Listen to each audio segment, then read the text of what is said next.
उससे पहले मैं बाबूजी का थोड़ा सा परिचय देना चाहूंगा कि बाबूजी गायत्री शक्तिपीठ इंदौर जो केसर बाग में है, वहां से बाबूजी जुड़े हुए हैं। और बाबूजी के जो दादाजी हैं वो भी निरंतर उन्होंने काम किया है। और जो पिताजी थे वो भी उन्होंने परिवारजक के रूप में जीवन जिया है। और हमारे आदरणीय बाबूजी खुद मिशन से पूरी समर्पण और गहनता के साथ जुड़े हुए हैं। और बाबूजी ने ट्रांसमिशन विभाग विद्युत मंडल मध्य प्रदेश में इन्होंने नौकरी प्रारंभ करी थी सीहोर से। और 2015 में हमारे बाबूजी सेवानिवृत्त हुए इंदौर से ही टेस्टिंग सुपरवाइजर के रूप में। बाबूजी ने 2015 के बाद जो भी इनको सेवा कार्य मिला है, परम पूज्य गुरुदेव का जो भी काम मिलता है, संस्कार आदि हमारे बाबूजी कराते रहते हैं और बहुत ही निष्ठा के साथ परम पूज्य गुरुदेव का काम करते हैं। तो ऐसे में आदरणीय बाबूजी से निवेदन करूंगा।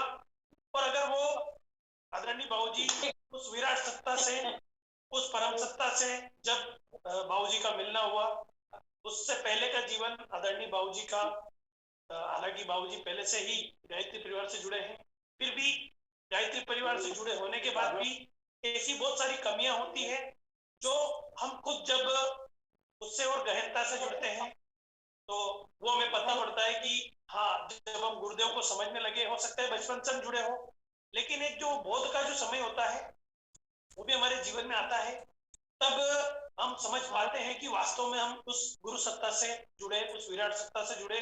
वैसे तो हमारे माता पिता हमें बताते रहते हैं, लेकिन फिर भी जब तक हमारी अंतरात्मा उसको स्वीकार नहीं करती, हम खुद नहीं समझ पाते कि वास्तव में गुरुजी क्या है। तो मैं बाबूजी से निवेदन करूंगा कि बाबूजी आए और अपने उस अनुभव को हम सबके साथ शेयर करें। बोले परम पूज्य गुरुदेव की जय, गायत्री माता की जय, परम पूज्य गुरुदेव की जय, वंदनीय माता जी की जय, भारतीय संस्कृति की जय।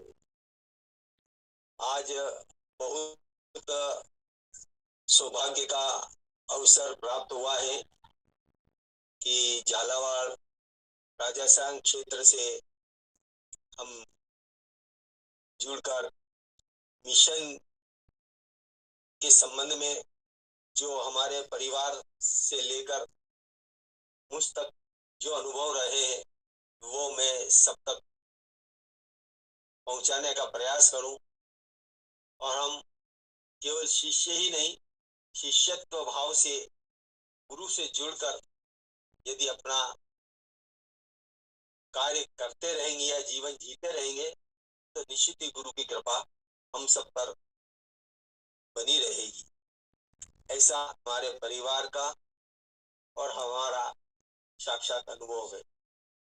ऐसे तो मिशन में हमारा परिवार, हमारे दादा श्री परम पूज्य नीलकंठ जी शर्मा 1953 में मिशन की नींव जब रखी गई थी तभी से जुड़ चुके थे। हमारा जन्म 1955 में हुआ, मिशन हमारा परिवार में आ चुका था। हमारे पिताजी भी कई समय से मिशन में सघन रूप से जुड़े हुए रहे। परंतु सन 1965 में मैं पूर्ण रूप से मिशन जब संगठनात्मक रूप से आगे बढ़ रहा था तब गुरुदेव पहली बार जावरा आए। हम वहीं रहते थे, तब घर पर उनका आगमन हुआ। पूरे परिवार का उन्होंने जानकारी ली और मिशन से जुड़कर आगे बढ़ता रहा। और मैं भी अखंड ज्योति से जुड़कर आध्यात्मिक शैली स्वतः माता पिता के माध्यम से, कर्मकांड के माध्यम से आगे बढ़ता रहा। सन 1977 में हमारा नौकरी में चयन होकर मैं सीहोर में पोस्टिंग हुआ। तब से मैं व्यक्तिगत रूप से मिशन में अपने कार्य करने लगा। उसके पूर्व हमारे दादाजी वानप्रस्थी समयदानी के रूप में 1965 तक मथुरा में रहे।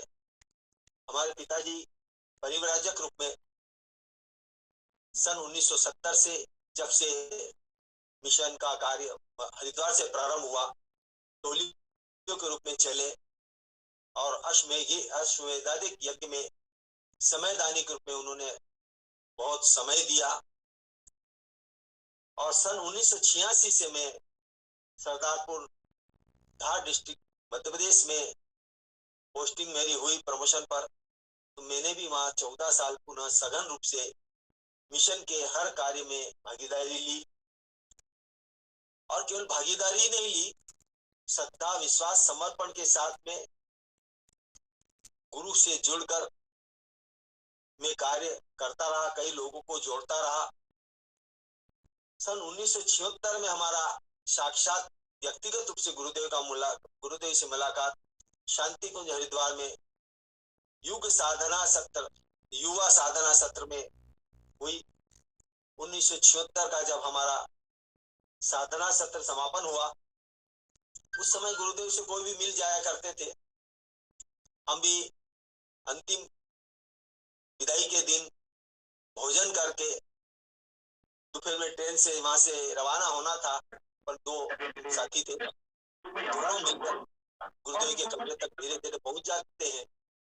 और गुरुदेव ने धीरे से हमको बुलाया, बिठाया और हमारी 9 दिन के सत्र की जानकारी ली और हमारे मन की इच्छाएं पूछी कि आपको कैसा लगा, अब आगे जाकर तुम क्या करोगे।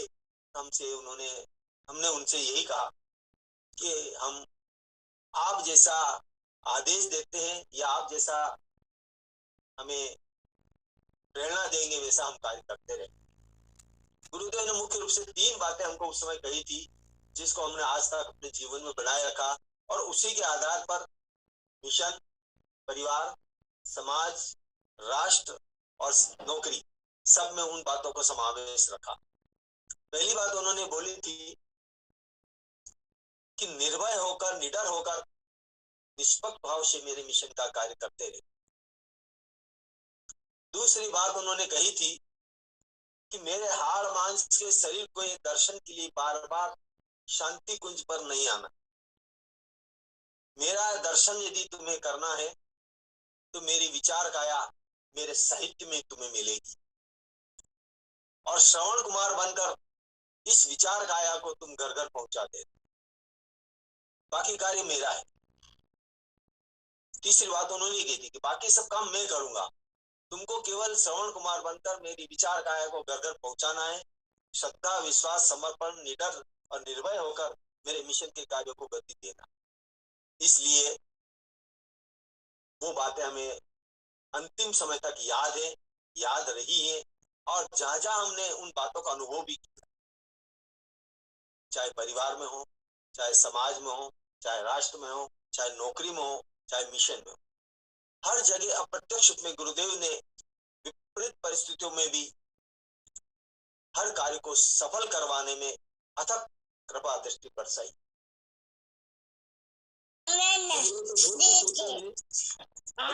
वो कुछ ऐसे भी हैं जहां हमें साक्षात अनुभव भी हुआ है कि वास्तव में गुरु यदि आता है तो केवल शरीर रूप में नहीं आ पाता है, वो आभास और सूक्ष्म रूप में भी आकर हमारी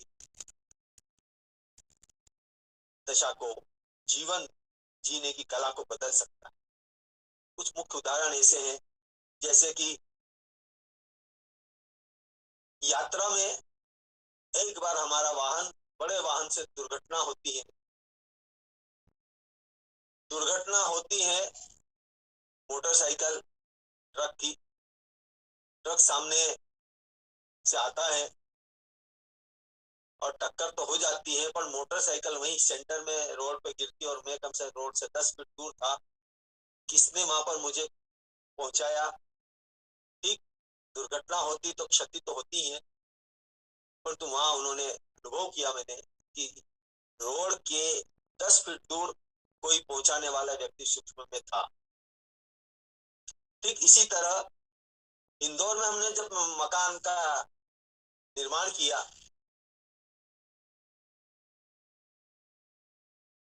तो मकान का नाम हमने रखने का कुछ मन में बनाया, तो कई नाम आए, परंतु एक नाम आया गुरु चरणामृत।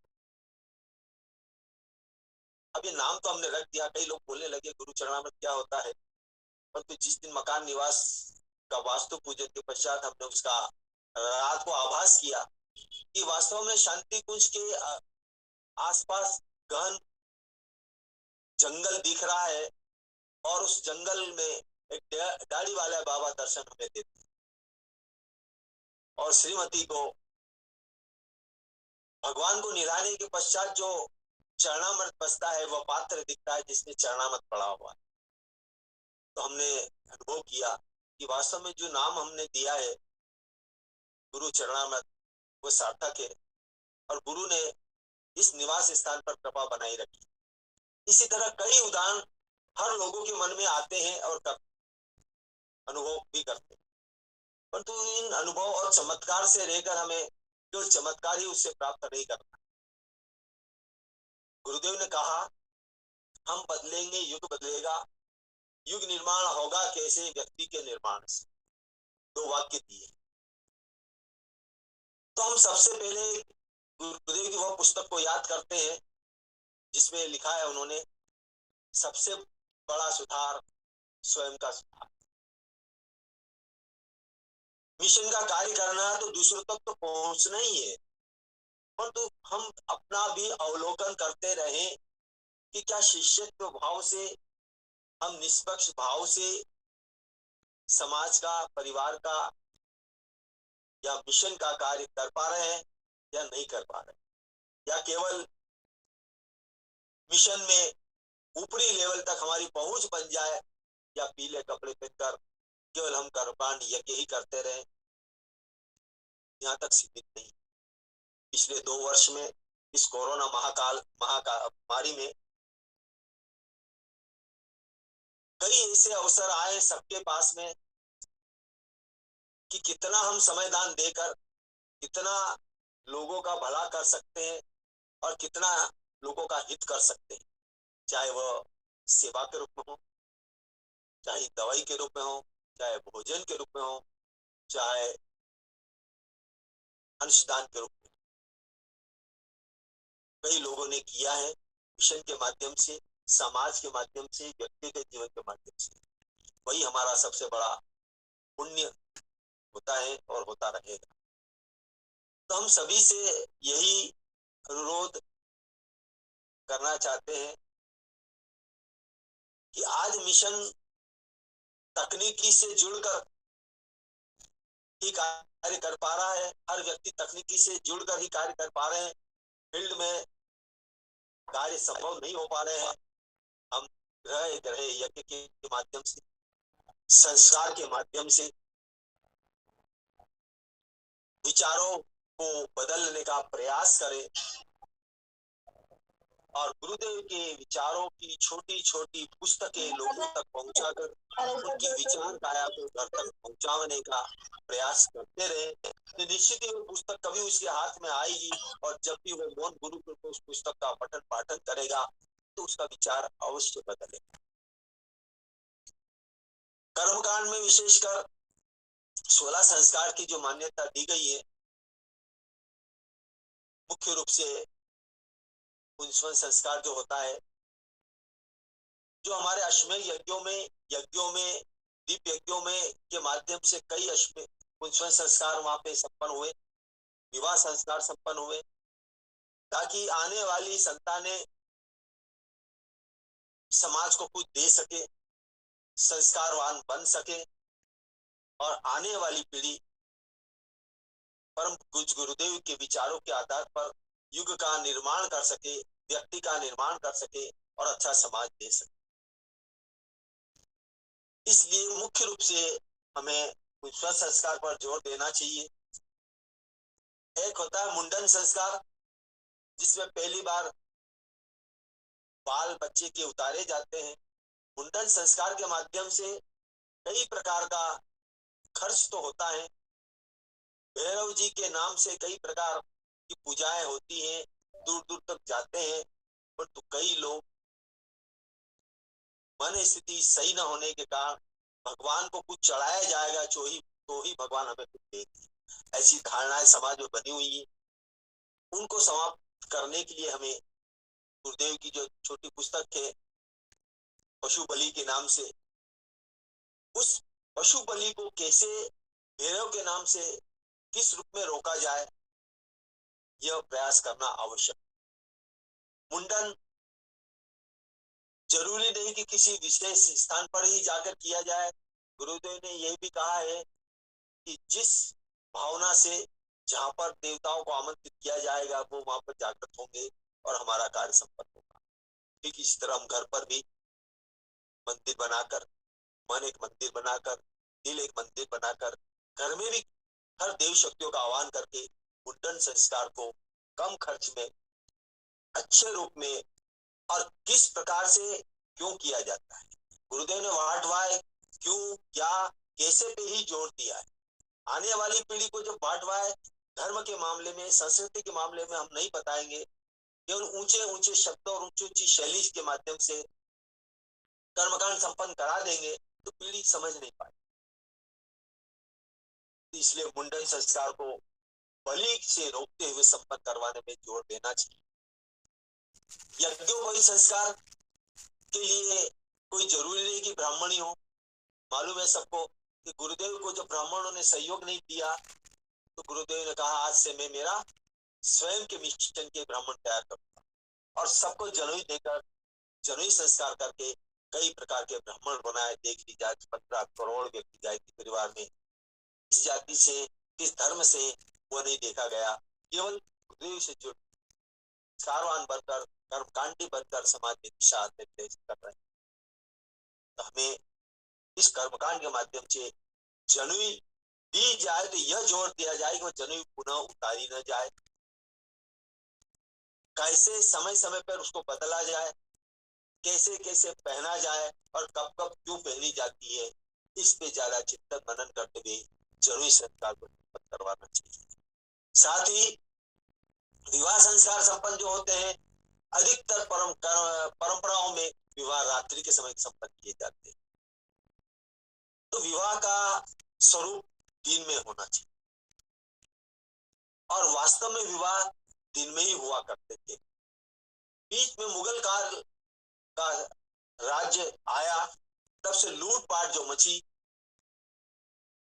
महिलाओं को, लड़कियों को लूटने का क्रम चला, तो विवाह संस्कार को रात्रि में ही चुपचाप रूप से कर दिया जाता था, दुल्हन को विदा कर दिया जाता। क्योंकि आज वैसा समय नहीं, आज पुनः हम स्वतंत्र हैं और निर्भीक हैं। अतः विवाह संस्कार को दिन में संपन्न किया जाए ताकि सभी परिजन उसका लाभ और उसका उद्देश्य समझ सके। अब इसके अलावा जब हम सेवानिवृत्ति की ओर जाते हैं तो हमें समय दान के रूप में कुछ समय घर का कार्य करते समय संपन्न करते चले और कुछ कार्य समय दान के माध्यम से समाज को देते रहे। तो निश्चित ही हमारी सेवानिवृत्ति के बाद में समय का विनिमय कैसे किया जाए, यह गुरुदेव ने समय दान के माध्यम से बताया है।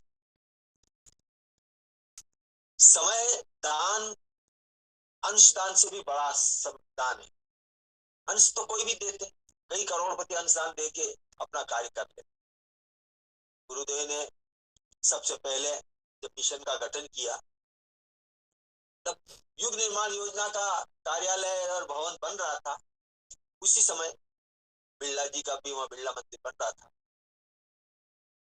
एक दिन बिरला जी भी वहां पे सहपाठी के नाते गुरुदेव से मिलने आते हैं और पूरे युग निर्माण योजना की जो कार्य क्रियाएं, निर्माण कार्य चल रहा था उसका अवलोकन किया और कहा, अरे कार्य तो बहुत अच्छा आपका, इन कार्यों को यदि गति मिल जाए, बल मिल जाए तो समाज का जल्दी से अच्छा कार्य संपन्न हो सकता है, अच्छा निर्माण हो सकता है।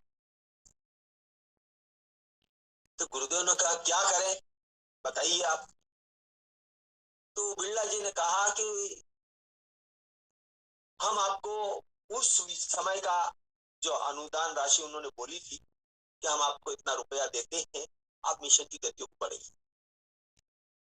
तो उन्होंने उस समय 25,000 रुपए का अनुदान देने की घोषणा की। हमारे पास भगवान के पास से बहुत पैसा आता है, इसलिए हम आपको दे। तो गुरुदेव ने भी मजाकी तौर पर सहपाठी के नाते उनसे कहा, ये भगवान आपके पास क्यों पैसा देता है, और आपके पास भगवान से जब पैसा आता है तो भगवान के पास तो हमारी भी पहुंच है, हम भी चाहेंगे तब ले लेंगे, परंतु नहीं। हमने अभी हमारे मिशन के जितने परिजन हैं उनको 10 पैसे और 1 मुट्ठी अनाज संचय करने का कहा है, और इसी से मिशन की गतिविधियों को संचालित करना है। देख लीजिए, गुरुदेव ने 10 पैसे 1 मुट्ठी अनाज से आज इस मिशन को सींचा, और ये मिशन कहां तक है। तो तन मन और धन की बात जब आती है तो उसमें तन तैयार होना चाहिए, मन तैयार होना चाहिए, तो पैसा सार्थक। आपसे 1 लाख रुपया कोई दे भी दे और उसका मन नहीं है, तन नहीं है, तो अनुदान का कोई सार्थकता नहीं रहती। तो इस मिशन को गुरुदेव ने जिस रूप से गढ़ा है, सींचा है, उसको सतत बनाए रखने का ड्यूटी हमारी है कि हम ऐसे परिजनों, हमें दक्षिणा मिले या न मिले कर्मकांड से, हमारा समय चाहे ज्यादा लग जाए, परंतु उसके मन में हर कर्मकांड के प्रति वाट वाय क्यों याद से सार्थकता सिद्ध करना आवश्यक है।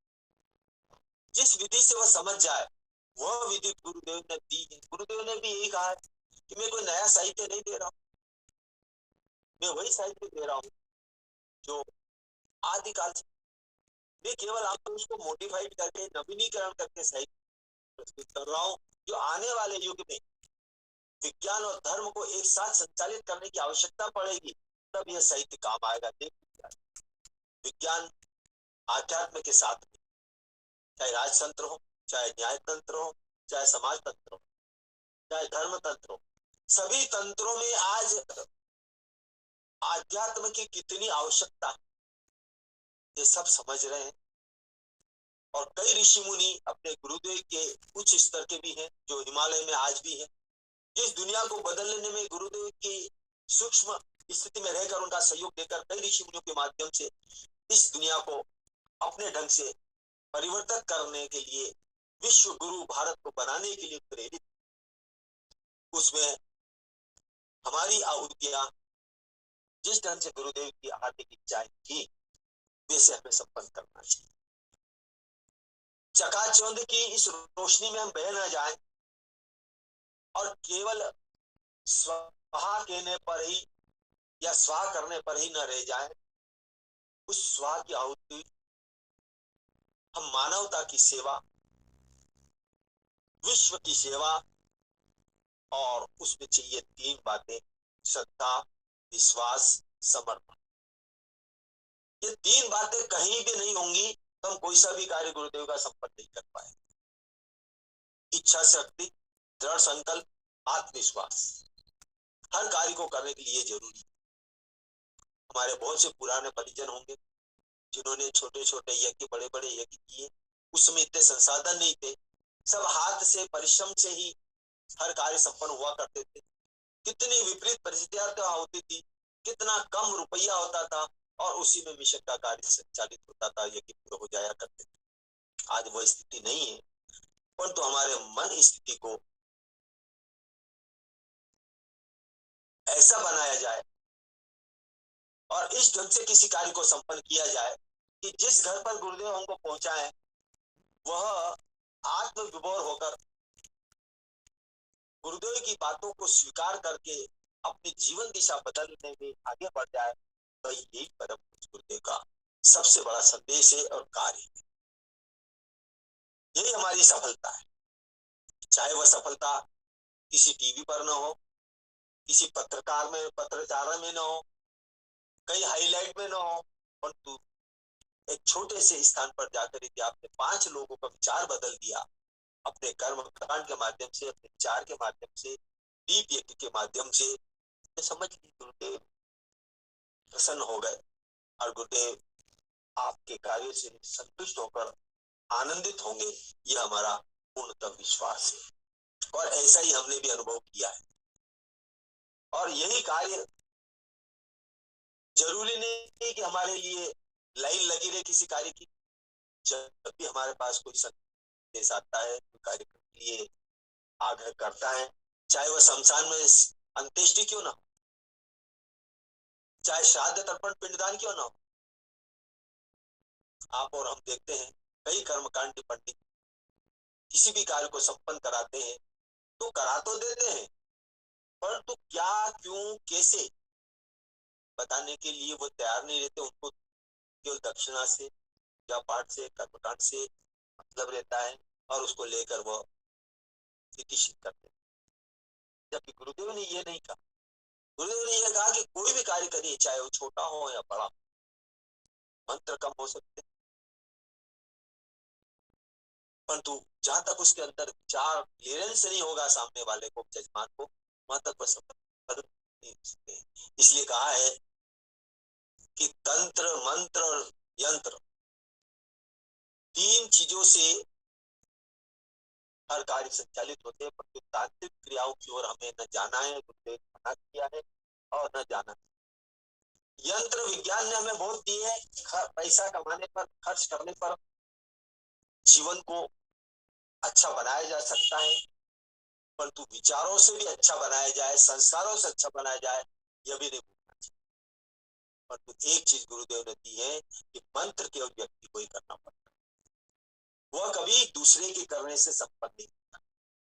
इसलिए हम अधिक से अधिक मंत्र जाप करें ताकि हमारा इनर पावर इंप्रूव हो, हम आत्मबल बने, मजबूत बने, आत्मविश्वासी बने और किसी भी कार्य को संपन्न करने में सक्षम हो।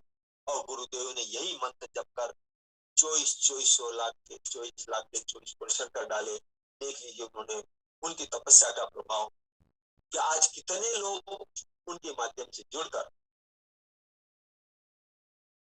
कितना कार्य कर रहे हैं। इसीलिए गुरुदेव का नाम ऐसे ही नहीं हुआ आचार्य श्री राम शर्मा आचार्य। उन्होंने अपने आचरणों से, कृत्यों से, अपनी जीवन शैली से जी कर ये बताया, तभी वे आचार्य। कई बड़े बड़े विद्वान कथा, वार्ता, भागवत सब होती, पर आचरण के अभाव में कभी कभी सब फेल हो जाया करते हैं। इसलिए हम सुधरेंगे, युग सुधरेगा। युग निर्माण कैसे होगा? व्यक्ति के निर्माण से। इन कार्यों को सार्थक करने के लिए अपने आप का अवलोकन समय समय पर करते रहे। केवल यह नहीं कि मैं तो बहुत अच्छा हूँ, बहुत अच्छा कार्य करता हूँ, शांति कुंज में पहुंचे, कई लोग शक्तिपीठ पे पदाधिकारी हैं। गुरुदेव ने एक पुस्तक, ये एक वांग्मय ये भी लिखा है, 5 प्रतिबंध लगाए उन्होंने अपने कार्यकर्ताओं के ऊपर। तो कोई भी व्यक्ति अपने आप को गुरु नहीं मानेगा, कोई भी व्यक्ति अंशदान को केवल अपने पास खर्च नहीं करेगा, उसका एक हिस्सा शांति कुंज हो जाए, एक हिस्सा शक्तिपीठ को जाए, एक हिस्सा साहित्य के रूप में खर्च करे और एक हिस्सा अपने पास रख ले, चाहे यदि, ताकि कहीं उसको आवश्यकता पड़ जाए एकदम मार्ग वे में जाने आने में, तो रख ले, नहीं तो पढ़ा। इस प्रकार से गुरुदेव ने किया। मिशन के साथ जुड़कर रहे, सबके साथ मिलकर चले, अपना मिशन अलग से गठित नहीं करें, अपने विचार अलग से नहीं थोपे। ये सब बातों इस वांग्मय में उन्होंने सदस्यों के लिए दी। अनुबंध लगाए थे कि आने वाले समय में अहंकार जब जागृत हो जाता है कि व्यक्ति स्वयं को इसको सब कुछ समझने लगता है।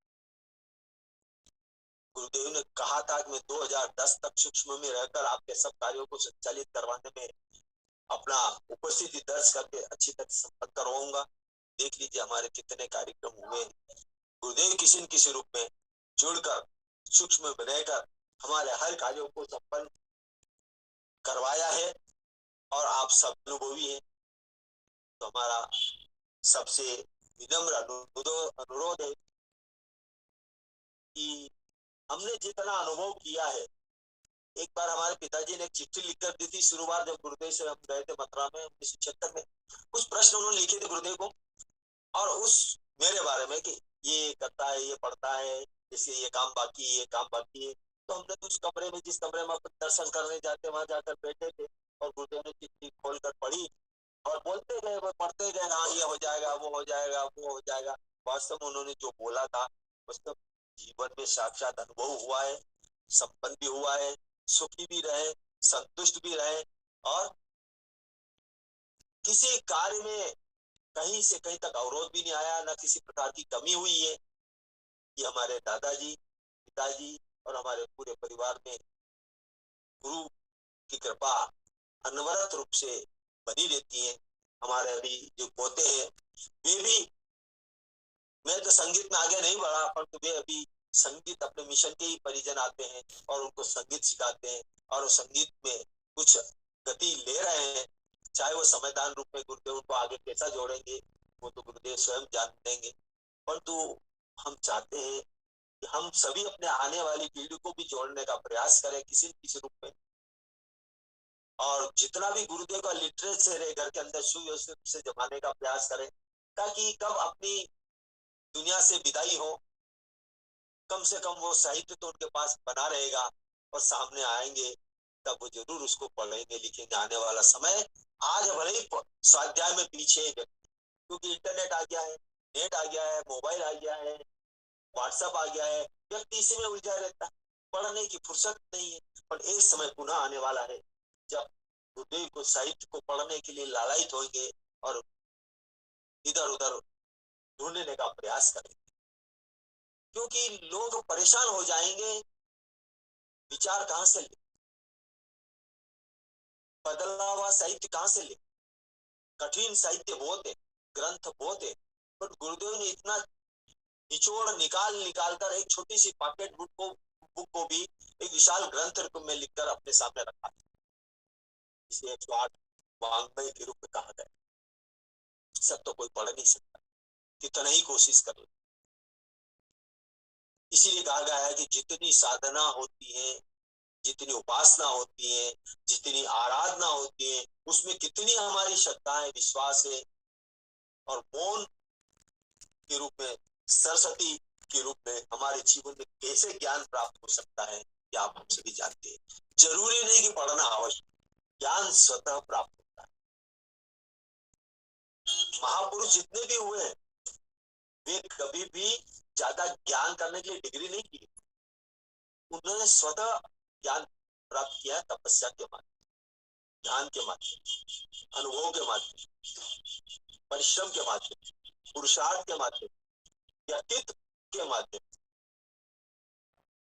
तब जाकर कोई मां बने। देख लीजिए गुरुदेव के साथ में माता जी जुड़े, जो बिल्कुल अनपढ़ दूसरी पास थी, पर उनको भी देखो कितना महान बना दिया उनको, कितने गीत लिख दिए, कितने गीत गा लिए गुरुदेव के बाद में उन्होंने। तो व्यक्ति को सत्संग का प्रभाव अपनी घर में भी कुछ छोटा मोटा मिशन के अनुकूल जीवन जीते हुए बच्चों के साथ में जुड़े रहेंगे, तो कुछ न कुछ संस्कार, जरूर नहीं कि हम चाह रहे हैं तड़क भड़क रूप में मिशन में जुड़ जाए, समाधान दे दे, ये कर ले वो कर ले, जरूरी तो समय आने पर यदि हम उनको कुछ करते रहेंगे तो चेतना आएगी, उसको प्रफुल्लित करेंगे, और निश्चित नई पीढ़ी को पुनः तैयार करने के लिए अपनी तपस्या का हिस्सा लगाएंगे। उनका ये भी कहना है कि मेरी तपस्या तो अपने मिशन के लोगों के लिए, आधी तपस्या मेरी उन्हीं के लिए, आधी तपस्या मेरी युग निर्माण को करने में है। होगा तपस्या का प्रभाव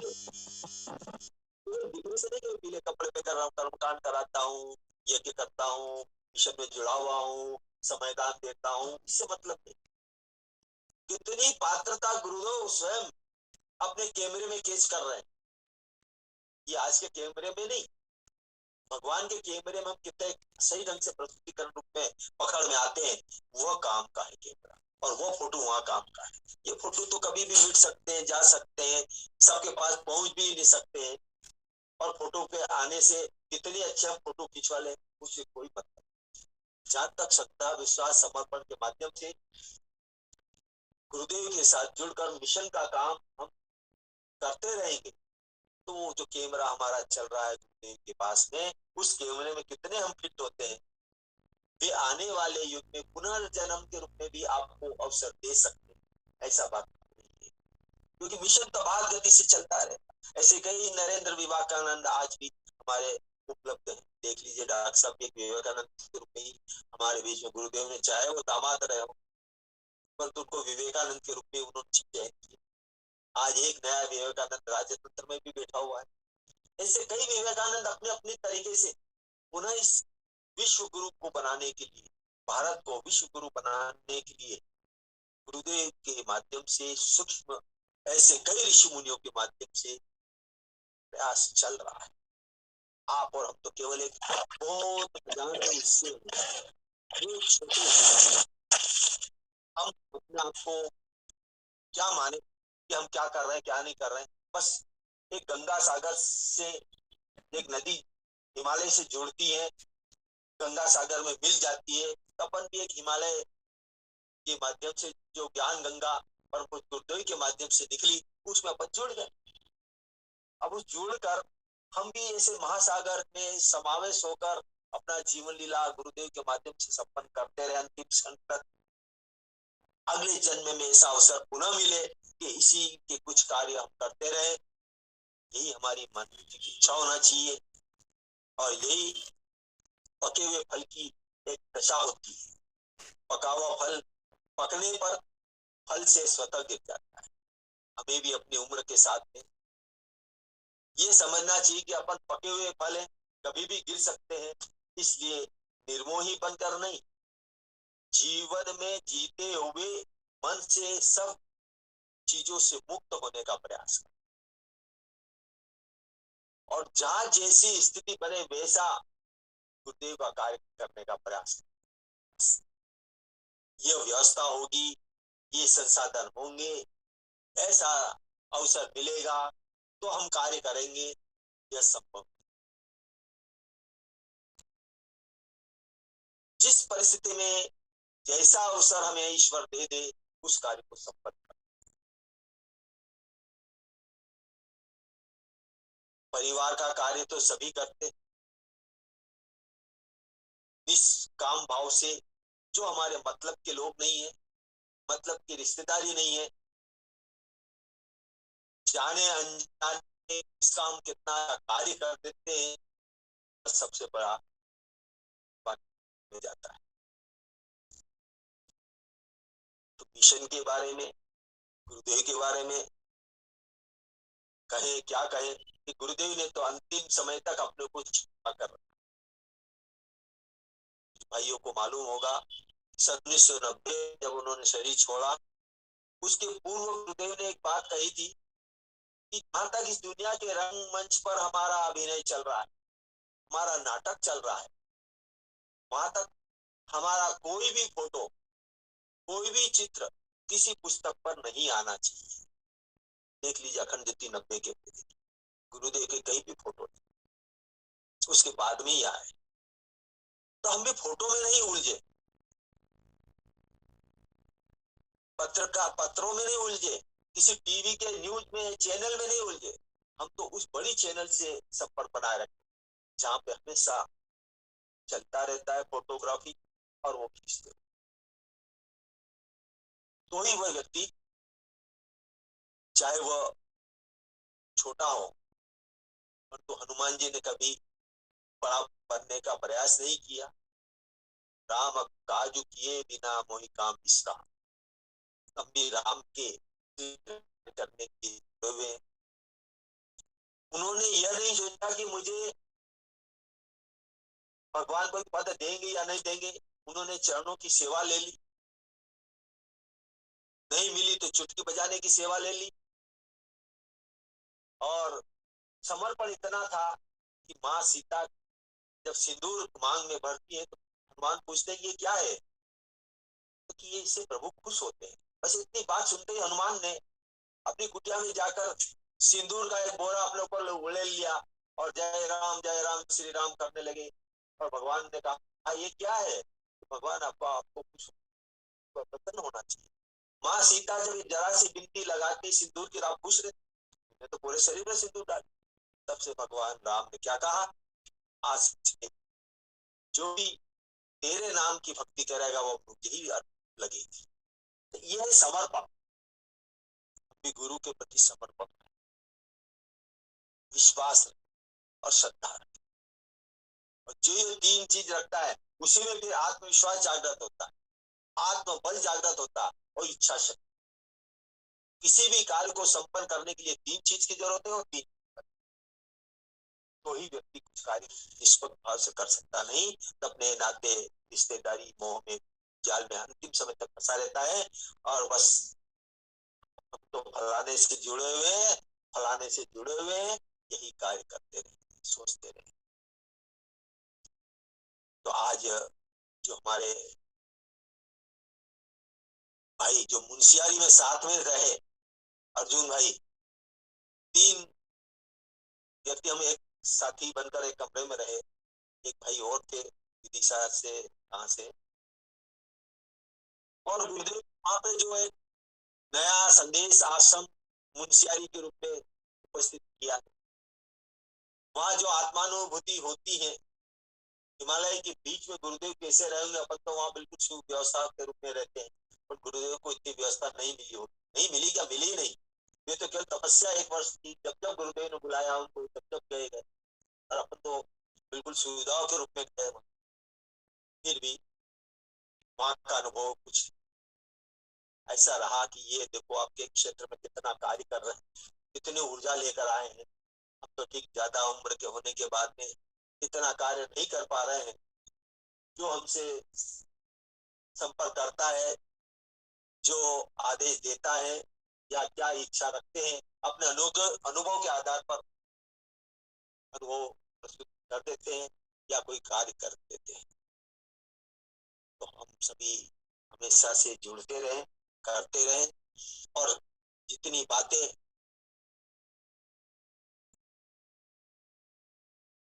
चेतना से शिखर यात्रा पुस्तक जरूर अवश्य सहचर विरासत अवश्य पुस्तक पढ़े। हमारे दादाजी जब बचपन से ही छोटी छोटी बातें मिशन की जब बताते थे तो हम सुनते थे। आज हम हमारे पोते को भी हमारे अनुभव की बातें बताते हैं। तो ये भी आने वाले समय में जब पुस्तकें पढ़ेंगे तभी अनुभव होगा कि वास्तव में सही कहते थे। ग्वालियर का यज्ञ हमारे दादाजी के माध्यम से गुरुदेव ने पहुंचाया, उसका उल्लेख चेतना से शिखर यात्रा में नीलकंठ शास्त्री के नाम पे उल्लेखित गुरुदेव ने किया। हमारे बाद दादाजी को गुरुदेव बाबा के रूप में पुकारते थे, क्योंकि वो दाढ़ी रखते थे। और गुरुदेव जहां भी जाते तो खुद तो अपने आप को छिपा लेते और दाढ़ी वाले बाबा को आगे कर देते, ये है गुरुदेव। तो गुरुदेव ने ऐसे कई शिष्यों को आगे किया और सब पीछे रहे। तो हम ऐसी पुस्तकें पढ़ेंगे तो हमारे अंदर गुरुदेव के प्रति अंतर वेदना जो उनकी थी, माता जी की अंतर वेदना थी, वो ललक जागेगी हमारे अंदर कार्य करने की और अपने को सुधार कर। हम आजकल यूं तुम सुधरो, हम नहीं सुधरने वाली बात होने जा रही। हम सुधरेंगे तो युग बदलेगा, हम अपने आप को सुधार। हम ट्रस्टी है तो व्यवस्थित रहे, कार्यकर्ता है तो व्यवस्थित रहे, कर्मकांडी है तो व्यवस्थित रहे। और जितना हम अपने जीवन में उतारेंगे उतना ही जीवन में दूसरों को देने के लिए जब हम आगे बढ़ेंगे तो वो सफलता हमें मिलेगी और गुरुदेव की बात हम पूरी करने में सफल होंगे। इसलिए गुरुदेव ने केवल यही नारा दिया था, हम बदलेंगे युग बदलेगा, युग निर्माण कैसे होगा व्यक्ति की।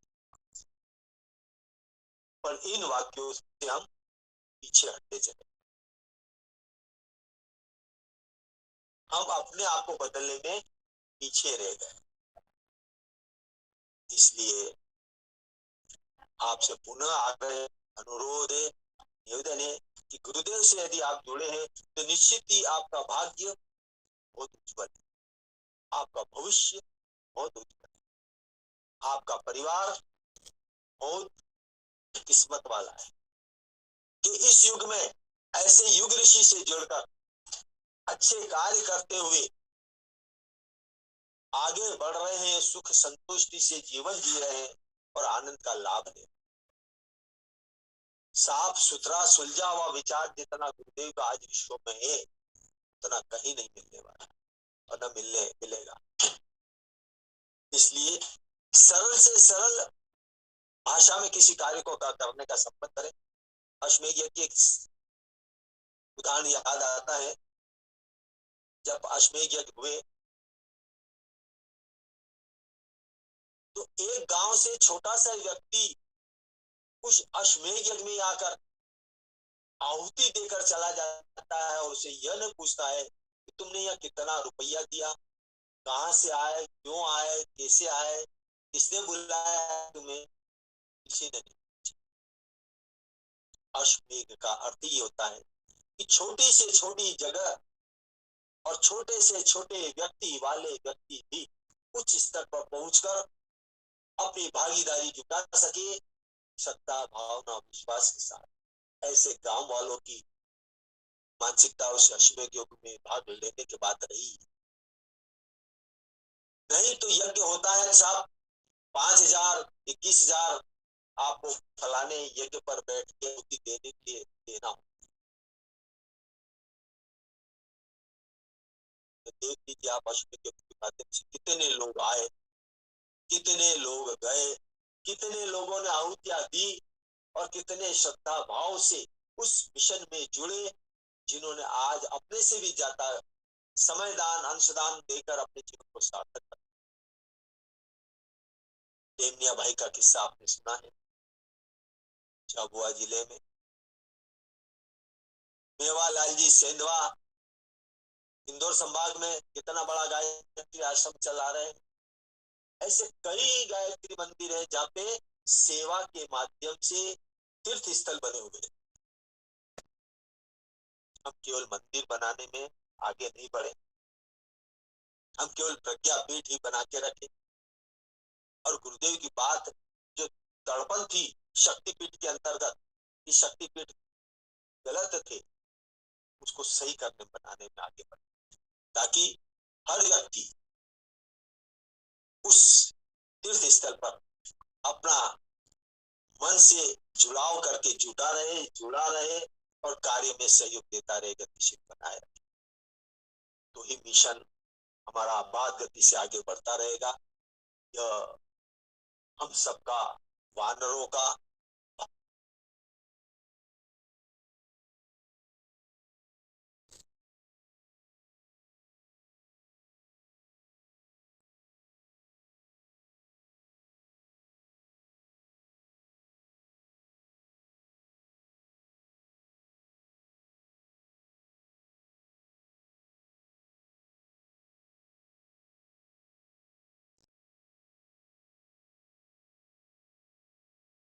हम बदलेंगे, युग बदलेगा।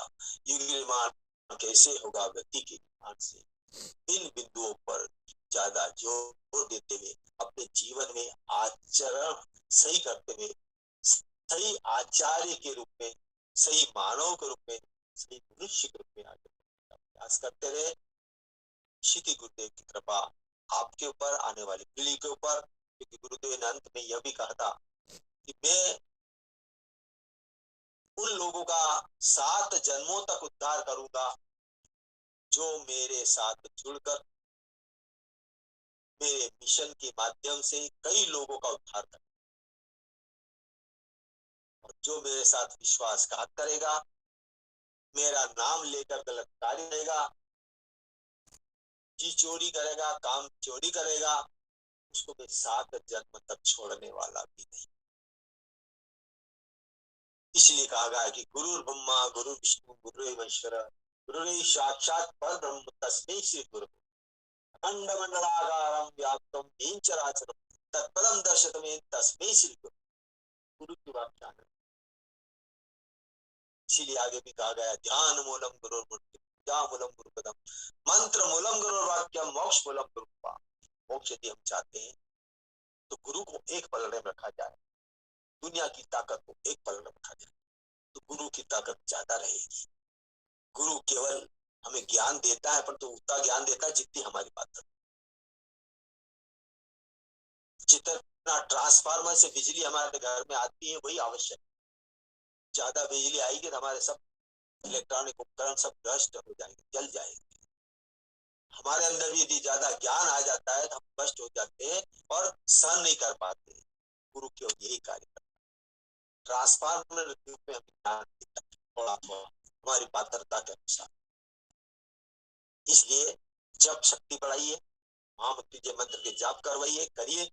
और इस आपातकाल में आपदा चल रही है, कोरोना आपदा, आप कोरोना से मुक्ति के लिए भी जो शांति कुंज से निर्धारित किए गए हैं मंत्र, उनके माध्यम से भी आहुति कोरोना के से मुक्ति के लिए दिलाते रहे, दीप यज्ञ के माध्यम से। और यदि मुझसे भी कोई सेवा लेना चाहते हैं तो आप अवश्य ये कहें, मैं हमेशा तैयार हूँ।